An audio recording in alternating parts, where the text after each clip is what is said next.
On this week's edition of Cook County Farm Bureau Television, we're going to talk about the recent occurrences in Springfield. As you may or may not be aware, the Illinois House and Senate concluded their spring business on May 31st of this year.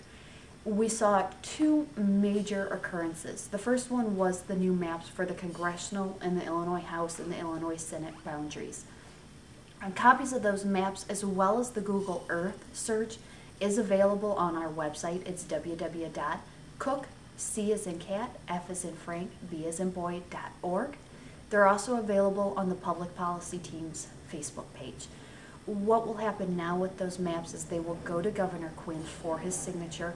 It is anticipated that he will sign off on them immediately after his signature. Many analysts of the process believe that the Republicans will sue, and it will likely go through the court system with testing whether or not communities of interest, as well as whether or not the districts are compact and contiguous, will be in question.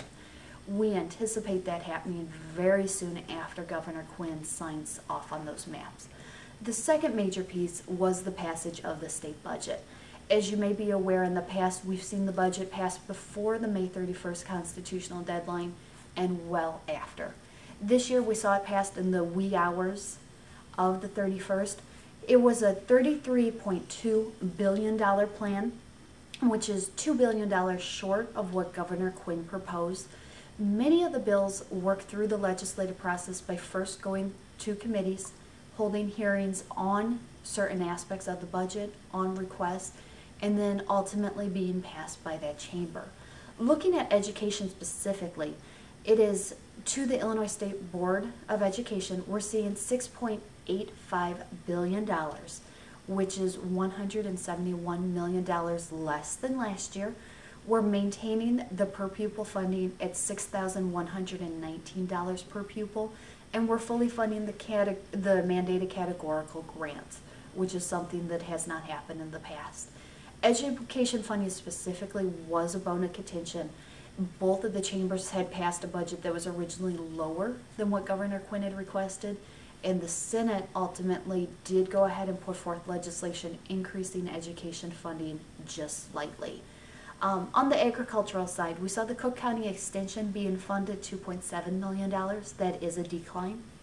We also saw soil and water conservation districts funded at the same amount, again representing a sharp decline from the years past. 4-H funding was funded. We see it at $786,400. Again, it is a decline.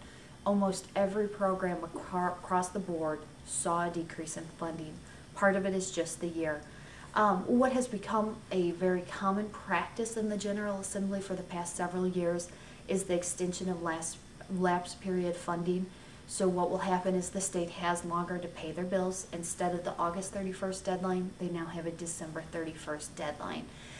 Notably, the borrowing bills, which would have taken the $6.2 billion that the state has in unpaid bills sitting on their desk, would have immediately put money to those payments to non-government vendors, to insurance vendors, to corporate income tax refunds, also to government entities like municipalities and counties. Those bills did fail. One of the reasons was they did not have a dedicated source of revenue to them. So that is something we do anticipate coming up during the fall veto session, if not sooner, depending on support. Notably, and finally what we'll touch on is the gaming expansion. As you're probably aware, we did see a gambling expansion pass both chambers. It includes 5 new casinos, one of them scheduled to be in Chicago, Danville, Rockford, Park City, which is located in Lake County, and then one in the south suburbs through bidding process. The expansion included slots at racetracks, expansion of current casinos, off-track betting at the state fairgrounds. This piece of legislation is estimated to generate between $1 and $1.6 billion per year once those new casinos are up and operational. There will be some time of a gap just between license construction. That piece of legislation is perhaps one of the most contentious pieces of legislation out there, and it's still unknown at this time if Governor Quinn will sign it. If you have any questions or would like any more information, please feel free to contact us. Again, our website is www.cook, C as in cat, F as in Frank, B as in boy.org, or our Facebook page, which is the Cook County Farm Bureau Public Policy Team. Thank you so much for watching.